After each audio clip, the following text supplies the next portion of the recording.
Greetings, everyone, and welcome to Kerr's Community Engagement Meeting. This meeting is designed to provide us and to provide our membership with an update about how Kerr is doing, which is why it is called the State of the Association. Next slide.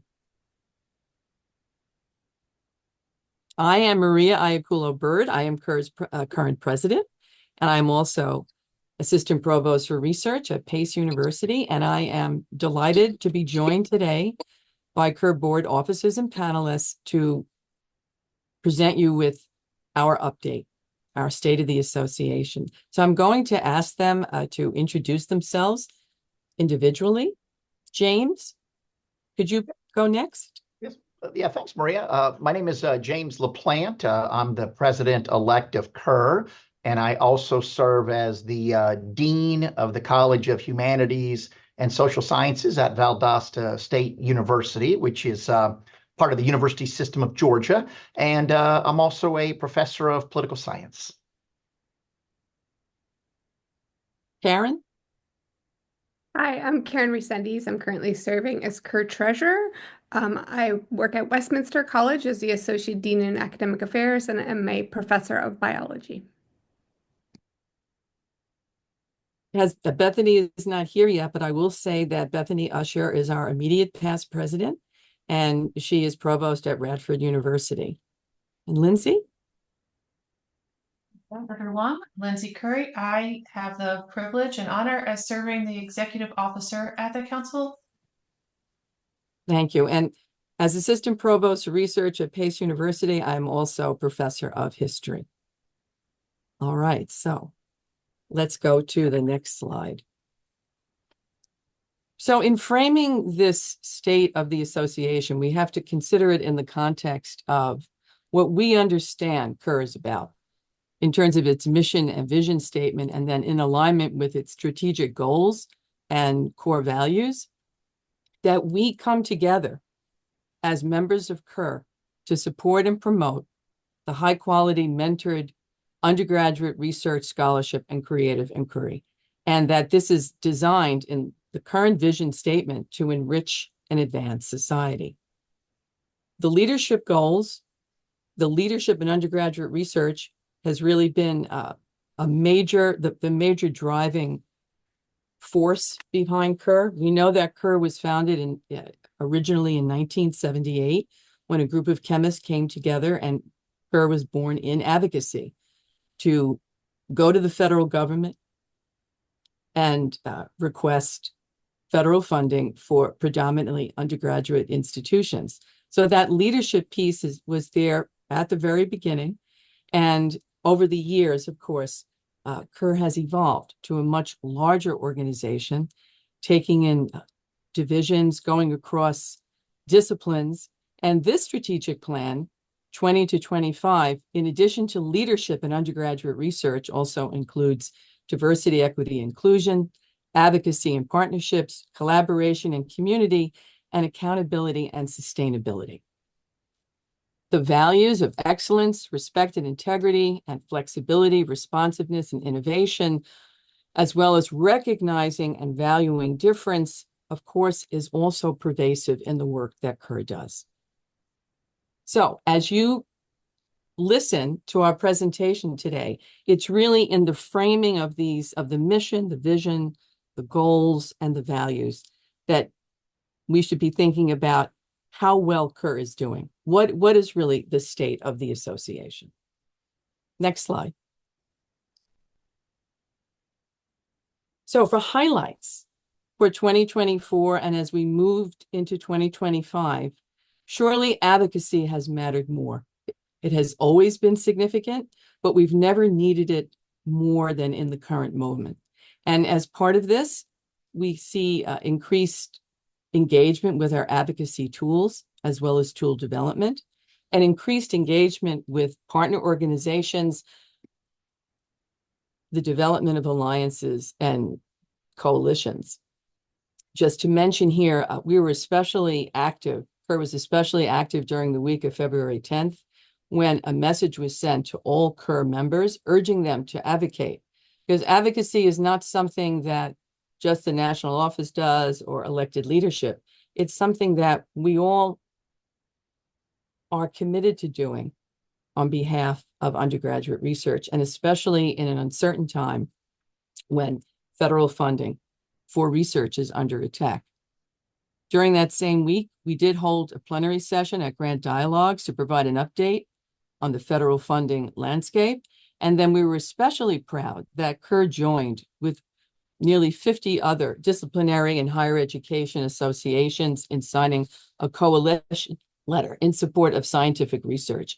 And that effort was led by the American Psychological Association. So these are examples of the increased advocacy that Kerr is doing at the current moment. In addition, as highlights for this year, we did kick off the new council. 2024 has seen the full implementation of our new bylaws and modernization. And so part of that has been the new council, as well as the full launching of the new presidential pathway, with this first step now being the treasurer.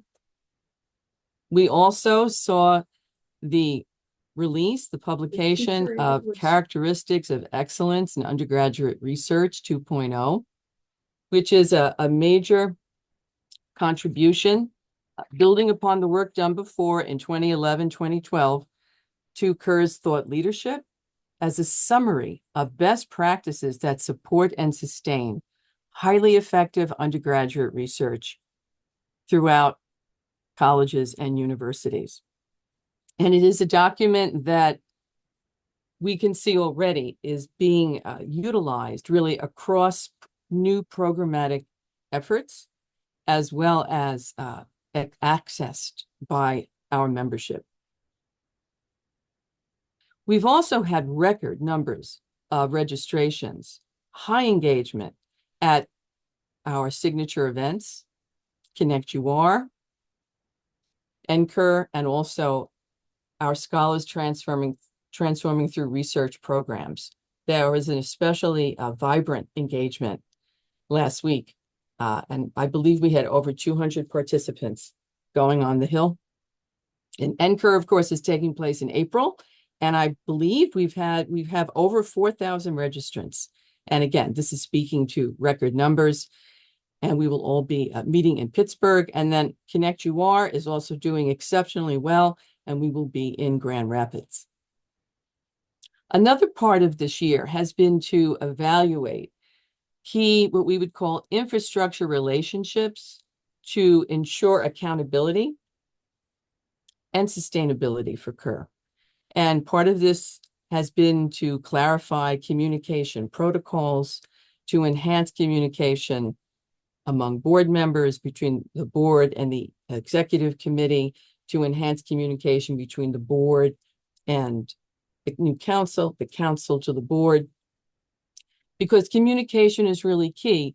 We think about Kerr as, the leading organization for undergraduate research in the United States. That really community goes to the heart of what Kerr is all about. And there are, within the larger community, many, many other layers of community that we'll speak about a little more later in the presentation. And then very important this year as well has been our assessing of the current strategic plan and the planning for updating for the creation of a new strategic plan for 2025 to 2030. In accordance with the bylaws, the immediate past president leads the strategic planning process. So Bethany Usher has been the chair of the strategic planning committee, which the president charged, which I charged, and part of that charge included an emphasis in building in further assessment for Kerr. And I also asked that James co-chair as the president, the first president, who will then implement the plan in 2025 when he becomes president. Lindsay and James, is there anything you'd like to say about the strategic planning? They have since joined us, Maria. Oh, so Bethany has I will joined us. defer to Wonderful. her. Yes. Sorry, Great. the password Welcome, reset. Bethany. Yes, I am happy to be here. I just as a summary, I'm really happy to be working with Maria and James, and we made a decision early on that rather than putting together a separate committee for this, we decided we work as the board of directors as a whole would serve as the strategic planning committee, and so we laid out a plan where we're working with consultants. We did both several surveys. We did some interviews with key constituents groups and gathered a lot of information through the fall, both to assess the current strategic plan and to be able to help us look at what the priorities are for the future. And we use the foresight perspective.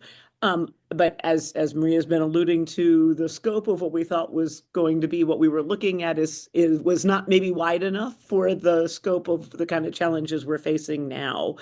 And so we really did value everybody's input, their assessment and what they value about Kerr as a community of practice.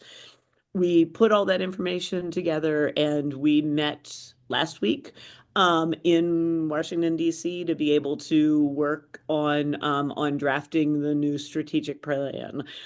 People put in long, hard work and a lot of support for one another and a lot of really value for Kerr, what people found valuable and what we want to be doing in the future. We're continuing to work on the draft version of what's come out of that.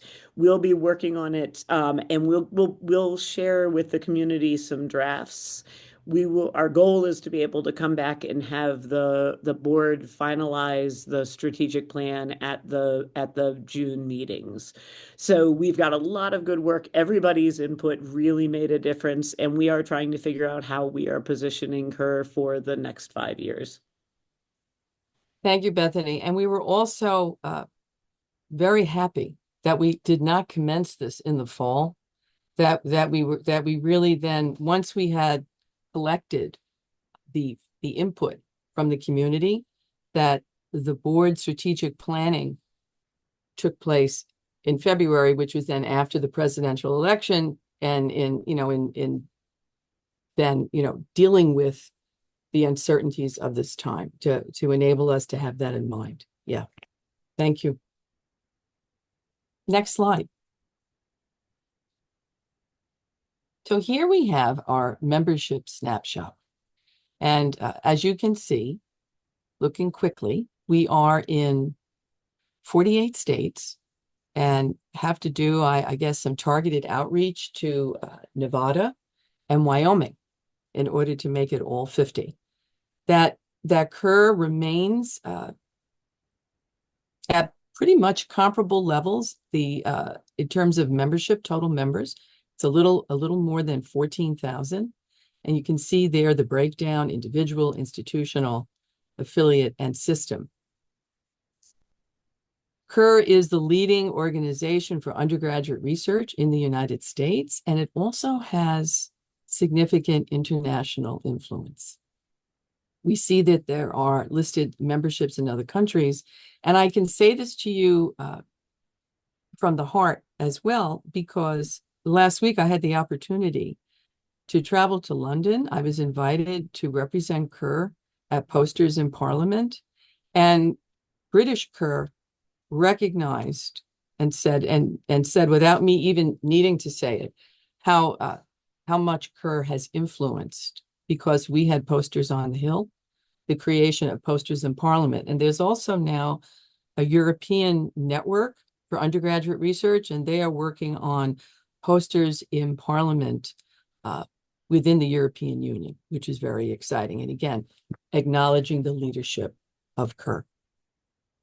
And as you can see here as well, when we look at the further breakdown of the demographics, that there really is an alignment too with Carnegie classifications, the kinds of institutions, both significant participation from public and private. We have had a little more growth over the last year in community college membership, and I would say that is an area where there hopefully will be more growth. We would anticipate more growth, and some of our outreach probably will be targeted to address certain areas, and that surely is one. Next slide, please. And the membership landscape. Unquestionably, membership is a significant part of KER's revenue, and we can see there, I mean, the percentage is 39% in year 24. When we look at the chart, we can see that there was a slight dip in the institutional memberships, but overall institutional memberships account for 96% of membership revenue. And it is the enhanced membership that held steady. And we can understand that in the context, too, of the incredible value that they have for members. We have a testimonial here from Amanda McDonald from Virginia Polytechnic Institute. And, you know, it's a testimonial about how KER has mattered for her, invaluable for her own professional development and her growing expertise in undergraduate research. And I would say that to make a plug for the enhanced memberships, that is, I took on more responsibility at my institution for undergraduate research, that the enhanced membership became a tool in advocating for undergraduate research at PACE. And what is it that the enhanced does? It's different from the regular institutional because every faculty member, every student, and every staff can then join KER. So that's a tremendously useful way to then push out undergraduate research. And of course, to parallel Amanda's story, unquestionably for me, involvement with KER has been a great opportunity to develop leadership and at the same time to acquire much more expertise in undergraduate research. Because what's bringing us to KER, why are we all here? It's really that tremendous belief in the transformative power of undergraduate research for our students. It's that connection. It's that recognition. And then once we understand what KER is all about, to be part of this community that shares, you know, this similar passion and dedication to advancing the work of undergraduate research. And we do have a note here to put into context perhaps that dip in the institutional memberships, that there is so much happening right now. Of course, in the context of the politics, but this is over the last year. This is even before we had the new administration, that there are, you know, budget cuts and leadership can change. And sometimes then one has to start all over in advocating for undergraduate research. We know that there's some generational change occurring as well. And one way to think about this, and I say this especially to long-term members, is to consider, and many of you already may be doing this, you know, how to have that continuation in leadership that is advocating for undergraduate research at your institution. And then we note there, of course, the threat to federal funding, and we'll see how that plays out. If anything, what we're hoping and what we're starting to see is that increased engagement, that KER is here to help and KER is here to be supportive. And indeed, that may be a bolster to retaining our membership and growing it. Next slide, please. And here we have a measurement of online community engagement, which I would say is very solid. This is community interaction. And so we have active records, which are connections that don't necessarily involve opening email, and logins, discussion posts and messages. So this is very solid. It's very solid engagement for our KER community online. Next slide.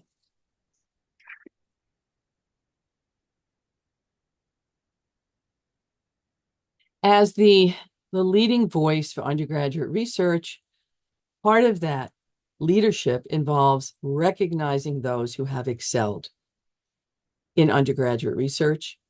And so here we have the array of awards, and just to speak to this, for 2024, that Dr. Naomi Lee from Northern Arizona University received the Sylvia Ronco Innovative Mentor Award, that Dr. Genevieve Henry from Susquehanna University was our 2024 Kerr Fellows Award for Excellence in Undergraduate Research Leadership. And Dr. Karina Vasquez from the University of Richmond was our 2024 Arts and Humanities Faculty Mentor Endowment awardee. And that Dr. John Anderson from the College of the Atlantic was the Kerr Goldwater Faculty Mentor awardee. And then here we have, it says 2023, and I just want to provide a little clarity because I needed that clarity as well. The AURA Award, the campus-wide award for undergraduate research accomplishment, that the call for submissions begins in 2023, but the award is actually made in 24. So it's a 23-24 might be a way to think about that. And so we had 3 awardees: Worcester Polytechnic Institute in Worcester, Massachusetts, the University of Florida in Gainesville, and the College of St. Benedict and St. John's in St. Joseph, Minnesota. Those are our AURA recipients. And then in addition to these very high-profile awards, we also have our division awards.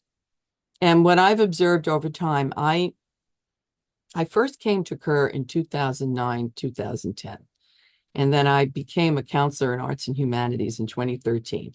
And what I've observed over the years is we've had more and more agreement among divisions that awards matter, and mentor awards as well as student awards. So here, across our 13 divisions, there's a lot of this support for awards. Although right now, one of the projects that I believe the council is addressing is how to perhaps have less range, because these are Kerr awards nonetheless, and it may be helpful to arrive at more agreement about what's required for these awards, as well as to amounts given to awardees. But we had total of 19 mentor awards, as well as 50 student awards, which was quite significant.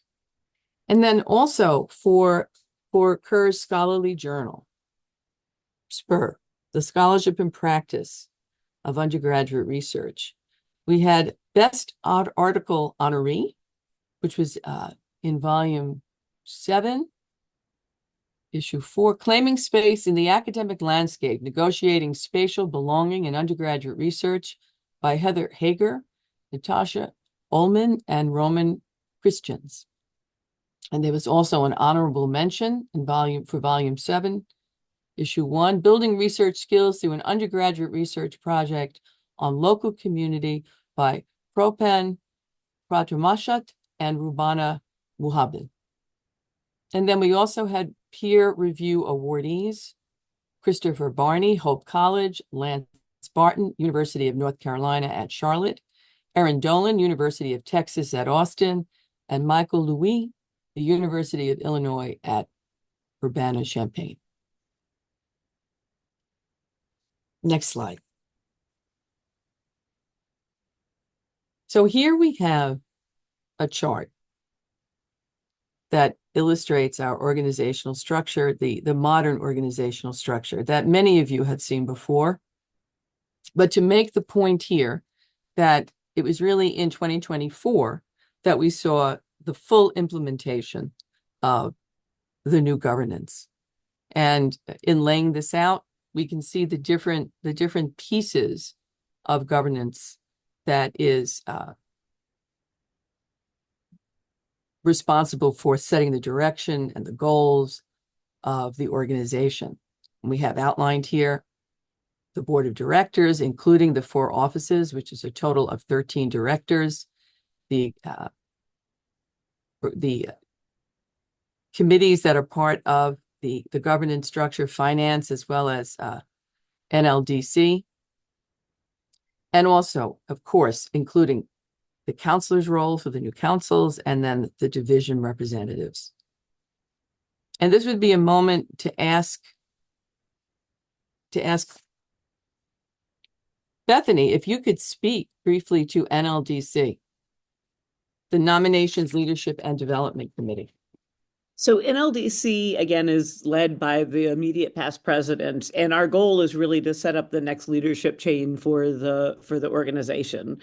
And so, it has been reformatted with the new bylaws. This year, we had candidates for both the board and for what we're calling the presidential pathway. As Maria was talking about, the board, the president takes on a 4-year commitment. Treasurer, the president-elect, president, and then immediate past president. And so you get one individual now elected per year to be in the presidential pathway. We have members who are then nominated also for the board positions. And then NLDC, the central NLDC helps the divisions with their own nomination process for their representatives and council members. In addition, we also we vet the candidates for the NLDC for the next year. So actually who served multiple terms. So this year we're still in a transition as we're doing these. And we had excellent candidates for the presidential pathway and the board membership. And those get vetted through us, and then you'll see them on your ballot as a slate of nominees. So you acknowledge the slate of nominees. The NLDC positions and the council members and the representatives are all elected from the membership. And so depending on your division, you get a different set of a different set of choices for those. And Lindsay, I don't actually know, is the election closed, or is it still open right now? Still open. I believe it is open until the 17th, so still a handful of days left to get those votes in. So for those of us who already put our votes in when we got the first email, I would encourage everybody to go in and be able to follow that. You need your email to be able to cast your ballot, because it has a unique code in it to be able to cast your ballot. But the NLDC structure, this is the second year we've got it, and it is working really well, and it's an excellent way to be able to serve, and it's an excellent way to be able to have a structured way of providing leadership for Kerr in the long run. So I encourage people to get involved at every level, to run for your council, to be a volunteer, to run for a representative or a council position, and to your first part of Kerr citizenship is to be able to vote. So I've appreciated the opportunity. It seems like it goes too fast, but I've really appreciated the opportunity to work with NLDC this year. Thank you, Bethany. Yes, and what was different in 2024, and that was a unique moment in the transition of this new structure, is we had both a new president-elect and a new treasurer. And now that that's been done for this year, we will have the new treasurer coming in. Yeah. And yes, and please vote. I thought that the timing of this CEM was designed also as a reminder too, that we'd have the opportunity to remind our membership to vote.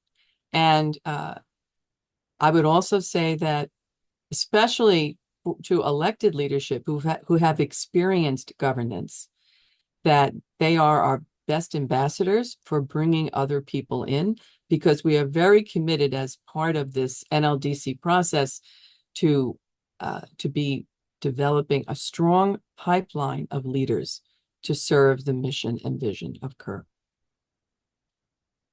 Next slide. So, governance and volunteers. This slide gives us some numbers to give us an idea as to levels of involvement. And so the number of NCUR reviewers has doubled in the last 3 years, and NLDC recruited for the board of directors role for the first time this year, and is still in the process of further refining, review, and selection.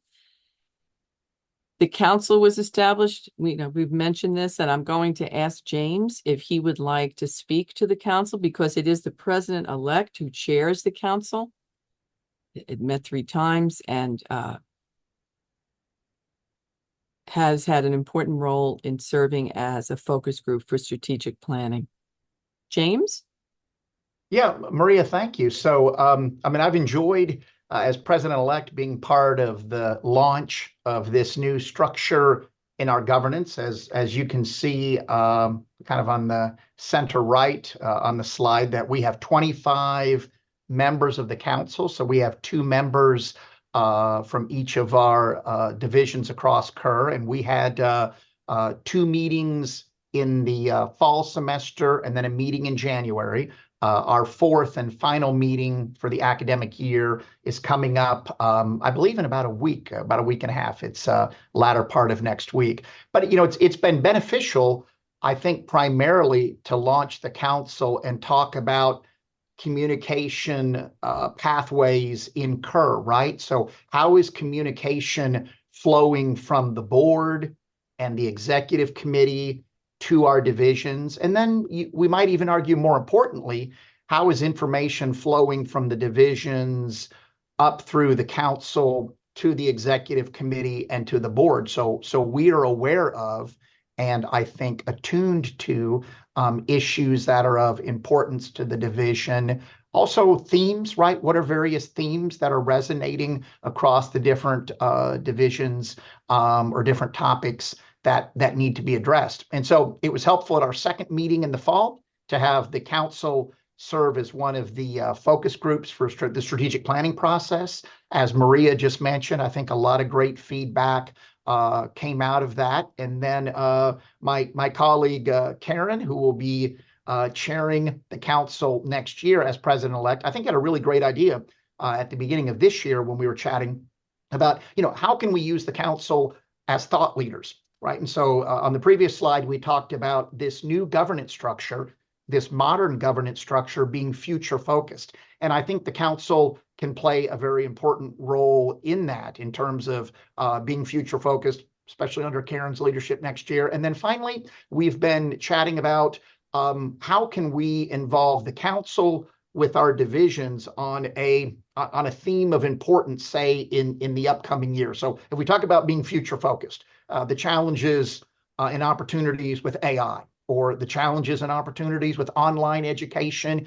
and undergraduate research, or the challenges that are coming up with the demographic cliff and smaller cohorts of high school students coming up. What are the topics coming up that, again, the council can weigh in on, that we can connect to all the wonderful disciplinary expertise across the council? So again, in summary, I think the council has played a very nice role in our strategic planning process. We have a subcommittee that is looking at our divisional awards, faculty mentor awards, student awards.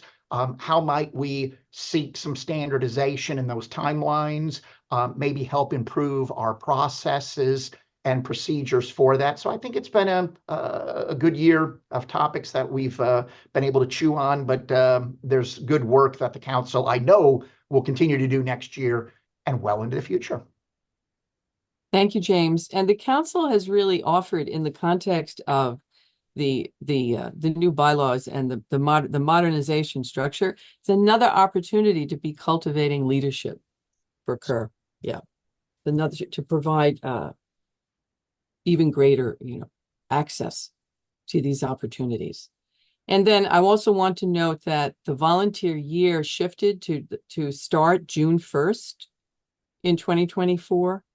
And that's something that will continue. And the value there is that when meetings are attended, like the annual leadership meeting or even Connect UR, that shift has already taken place. So people can be actively then planning for the new year. We also saw the introduction of elected volunteer handbooks and enhanced onboarding at the annual leadership meeting as well. And the figures here, again, just give us another way to quickly read the numbers of people and the kinds of involvement for elected leadership, the 13 board members, the 8 members of NLDC, 223 division reps, 25 council members, and of course, the division reps are across the 13 divisions, and then over 1,200 volunteers engaged in 2024.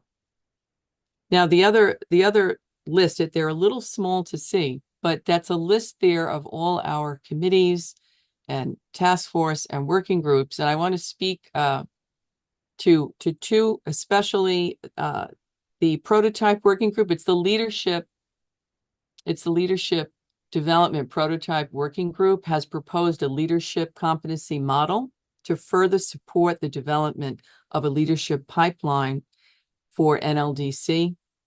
We also are excited by the task force for program review that is designing a new model for program review, for KERS program review, to focus on undergraduate research, which is really where the authority of KER is. So this is also going to be important for KER's overall leadership in undergraduate research, as well as its thought leadership, and is being informed by Characteristics of Excellence 2.0 and also the KER Transformations Grant. And then we have some committees that have been in existence for many years, like advocacy, the annual conference, advisory group, and then, and I could read through this whole list. Many of you are familiar, of course, AURA, Career Readiness, the Arts and Humanities Faculty Mentor Award Selection, KER Fellows, Content Development Strategy Advisory Group, KER Goldwater, our DEI Committee, Finance, Foresight, and then other selection committees like Sylvia Ronco. It's noted here too, the board's strategic planning board of directors task force for the strategic plan, and then our SPUR editorial advisory board. So there is tremendous work that goes on, and you can see it represented in that list of committees, task force, and working groups. And then for this slide and the next two, Lindsay, would you address these? Absolutely. Thank you, Maria. So we had a lot moving in publications last year. If you have not already read and utilized our position paper on career readiness, that was written by our President Emeritus, Jean Mikulecic. It is a great tool, especially in this environment, to use for advocating for undergraduate research on your campuses and beyond. If you're reaching out to your representative offices, it is a great study to use. It matches the value of undergraduate research to NACE career competencies. And so that has been a great tool. KER certainly has been using it in our advocacy efforts on the back end, and we've heard the same from many of our members. Our editor-in-chief of SPUR rolled out our first ever author and reviewer survey in the fall, and is feverishly using that feedback to continue to develop the publication, new tools and resources around SPUR, and figuring out how to best serve the community. So I'm going to put that SPUR web landing page in the chat now. You can also use the QR code on your screen to get there.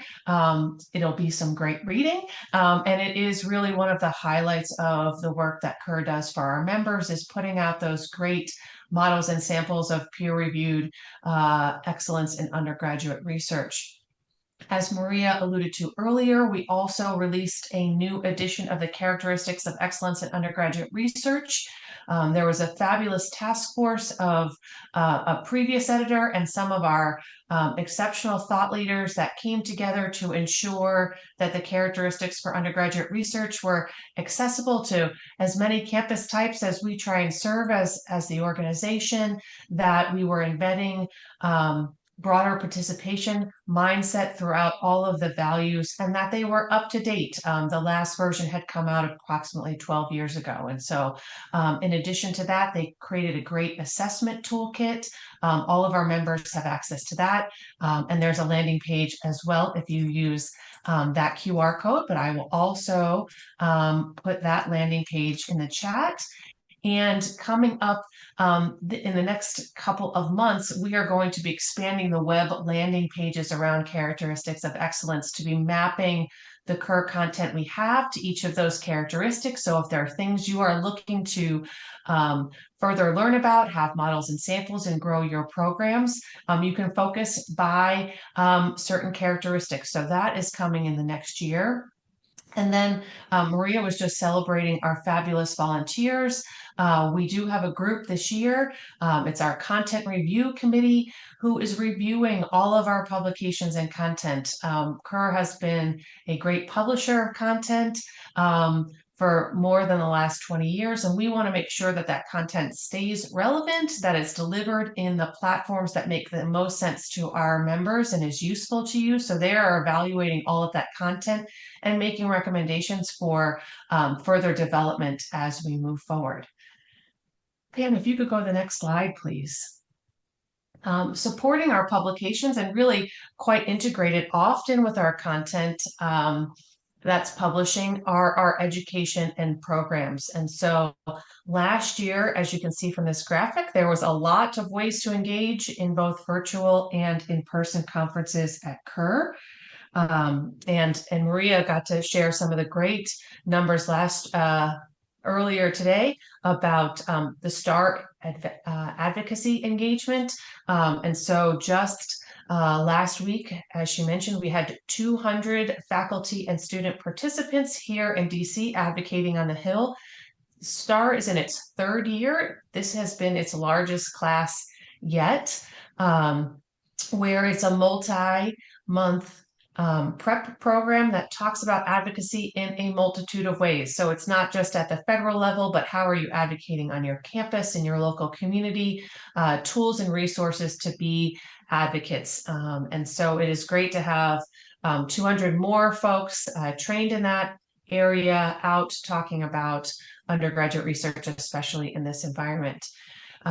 For those of you that don't know, we do some customized programs and reviews of undergraduate research programs, and 4 of those were held over the course of the last year.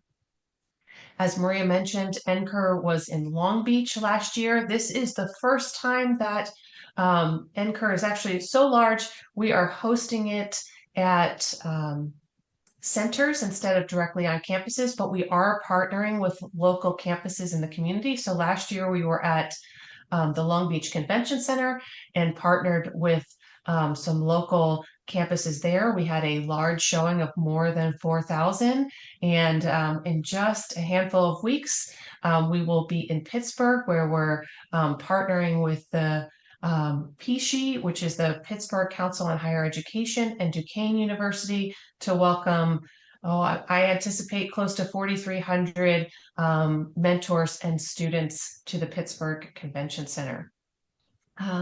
Last year, we did considerably more on online conversations and webinars, and this year we're already kicked off to a great start, where we're bringing together small groups of people to talk about key issues. I'd love to thank our divisions for really leading the way there and working with the staff to deliver some great content, and we're going to continue to do that through this year.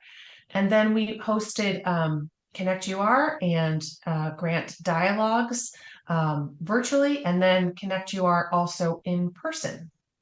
So lots going on, and all of these great things are going to continue through this year. Next slide, please. And here's just a snapshot, as this is an overview of the organization. These are our key programs that kind of drive engagement and revenue for the organization. So just a snapshot of these pictures for you. In fiscal year 24, which ended last June, NCUR accounted for 43% of the organization's revenue. And it's great to see that we have high numbers for 2025, and we'll certainly be looking towards 2026 NCUR as we watch the engagement of undergraduate research programs and access to funding as we plan for that. Connect UR, again, continues to grow. And we had a great number of submissions for the 2025. I believe those acceptances will go out later this week. So hopefully we'll be seeing many of you there. And this year's theme ties to the new characteristics of excellence and is really future focused. And it will be in Grand Rapids, Michigan.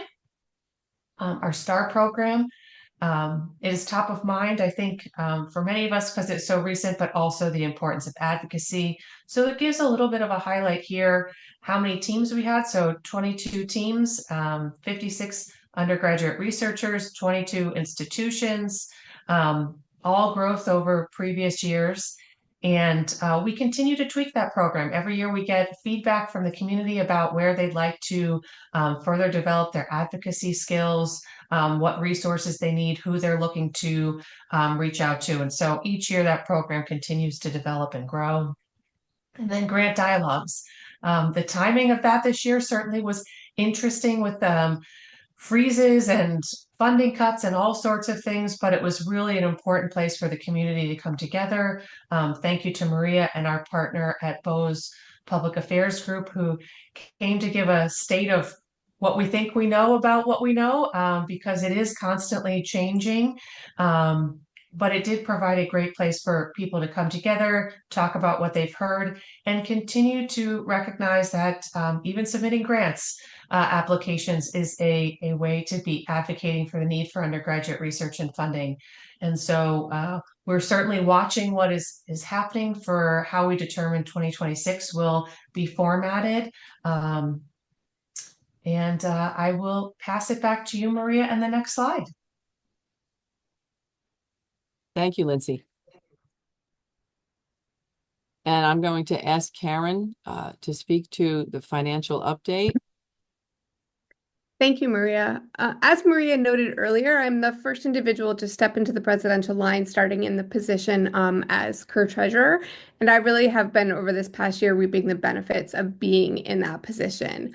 It has really kind of started with a better awareness across leadership of finances. So if you look at some of the items in that first column there, being aware of what's going on in terms of shifting our relationships to improve our negotiation powers, to being informed about how we are transitioning and managing our different financial partners, their banks, our insurance brokers, etc.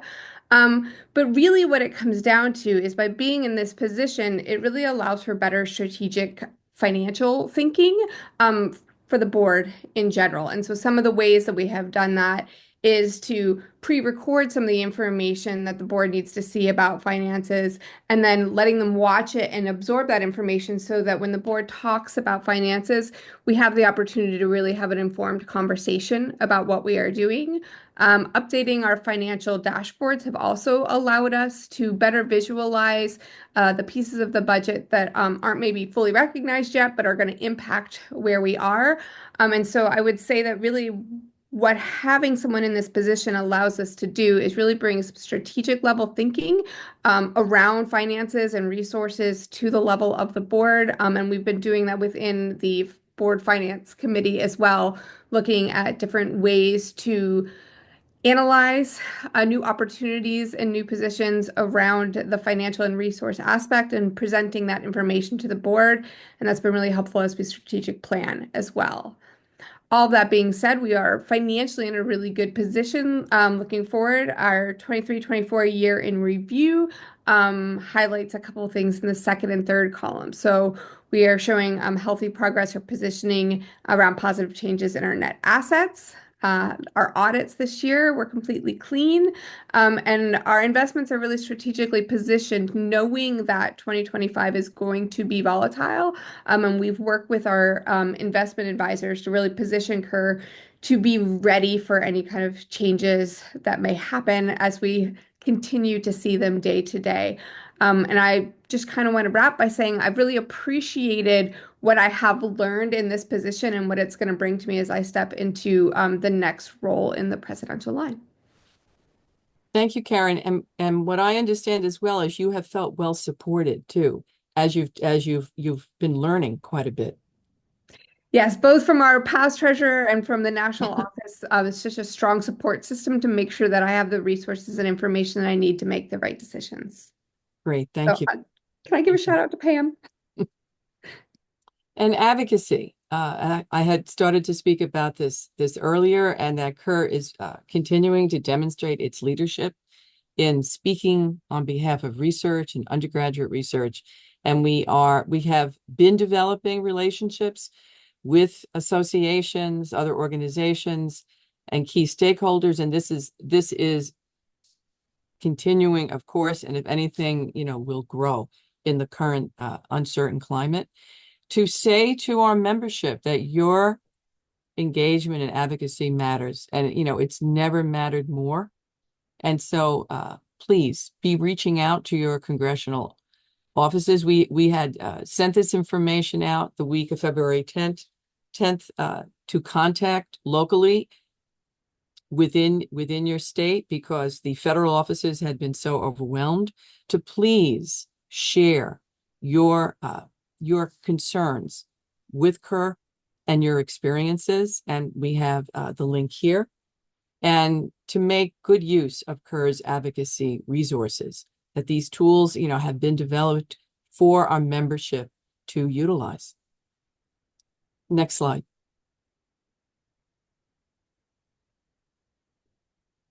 And as Lindsay mentioned, apply for grants.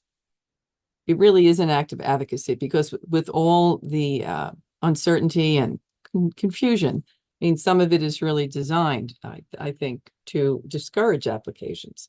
And that's a way then to say that these programs are not needed. If you have questions, contact your federal program officers, preferably by phone. As long as those portals are open, you should be able to apply for grants. And so we want to keep this going. I would suggest that you show gratitude, thank federal program officers that you've had contact with.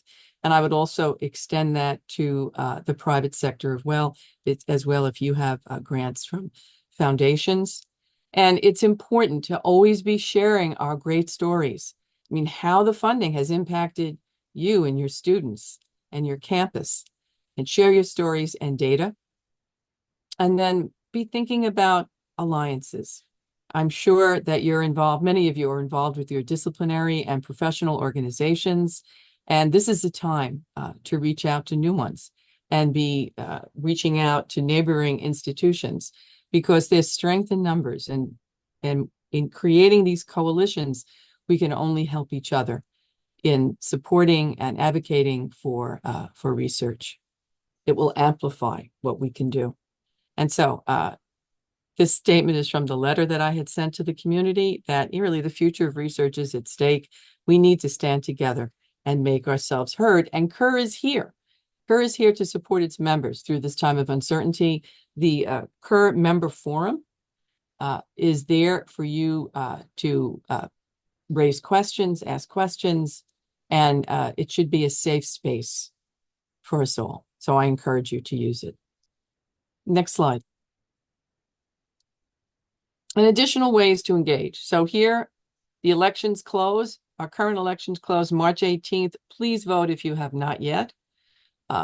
Join us at Connect UR. Join a division. Get to know a division. So there will be open houses at Connect UR 2025. Again, a call for experiences, member pictures. If you are advocating in any way, if your students are showcasing, share them with us. Share a story from your school. And we have the contacts here for Elizabeth Morris or Todd Wagner. Check open awards and submit a nomination. Access KER eNews and the Week in Washington newsletter for updates so you can stay informed. And here is the mention of the member forum. Serve as a reviewer for SPUR. These are the ways in which you can engage.